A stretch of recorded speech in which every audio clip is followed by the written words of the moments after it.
প্রথমে তোমাদের একটি ভিডিও দেখাবো, তারপরে ভিডিওটির সবচেয়ে ফানি কমেন্টগুলি পড়ে শোনাবো।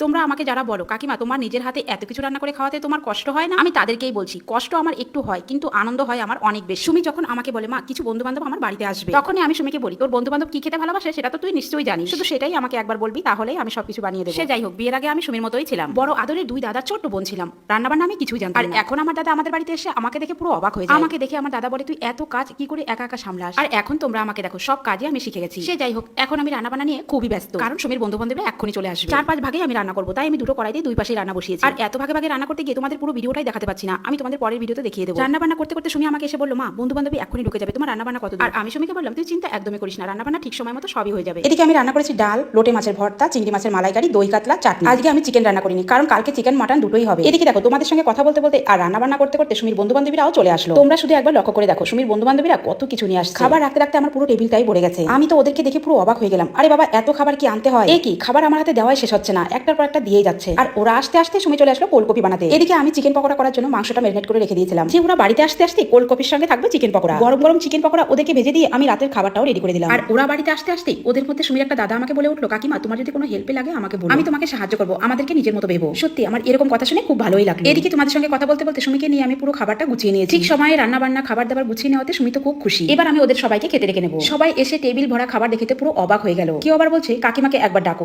এত খাবার কি করে বানালো। আমার রান্না বান্না করতে যতটুকু কষ্ট হয়েছে এদের সবাইকে ভালো খেতে দেখে আমি সব কষ্টই ভুলে গেছি। যখন আমি রান্না করি তখন শুধু ভাবি খেতে কেমন হবে জানি না। আমি তোমাদেরকে কিছু বলবো না, তোমরা শুধু এদের রিয়াকশন গুলো দেখো। যাই হোক, ওদের কাছে এই রান্না বান্না খেতে খুব টেস্টি হয়েছে শুনে আমার খুব ভালোই লাগলো। আজকে ওদের রাত্রে খাবারটা কমপ্লিট হয়ে গেল। এবার শুধু আমি ভাবছি কাল ব্রেকফাস্টের জন্য আমি কি খাবার ওদের জন্য বানাবো। তোমরা শুধু আমার ভিডিওটা লক্ষ্য করো তাহলে দেখতে পারবে।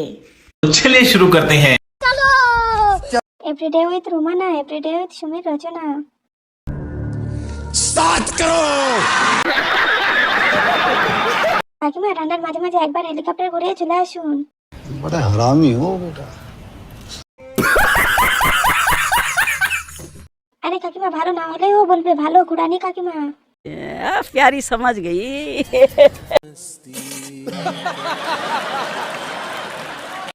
চ্যানেলটার নাম যদি সুমির রচনা চ্যানেল রাখতেন তাহলে ভালোই হতো কাকিমা।